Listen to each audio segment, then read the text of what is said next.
Edmund Steimle was a remarkable American preacher. He realized the radio medium was different, that people don't listen as if they are in a crowd of 300. On the radio, it's one-to-one.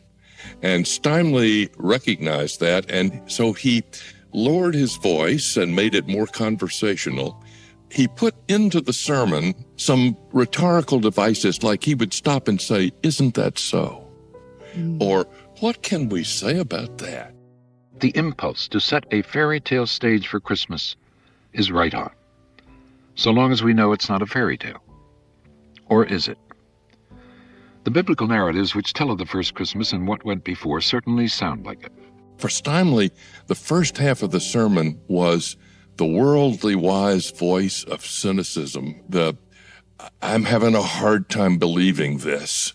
And so he took on the voice of the doubter often in the first part of the sermon. There's Elizabeth, for example, and her husband the priest, Zechariah, an elderly couple, long since having despaired of ever having a child.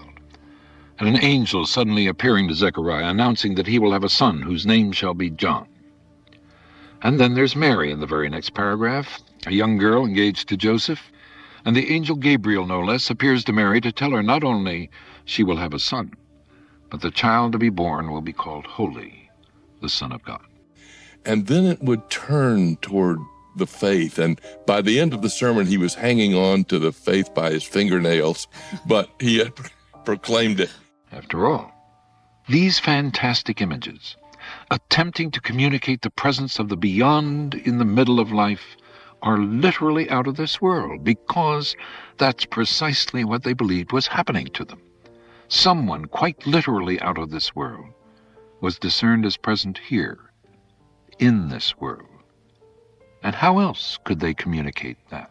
There's a famous story about Steimle preaching in a church one time, and he was doing that style. And so in the first half of the sermon, it didn't sound like he was a friend of the gospel. It sounded like he was a friend of doubt. And a woman stood up in the middle of the sermon in the pew and said, "You ought to have your mouth washed out with soap." No way! Steimle looked at her and said, "Maybe so." And then finished the sermon in a crescendo of faith and affirmation. And so, despite all the excesses of the Christmas preparations and celebrations, too much music and too loud, and yet how else can we express the hopes and fears of all the years? That there is a beyond come to live with us, share our life, and conquer its death.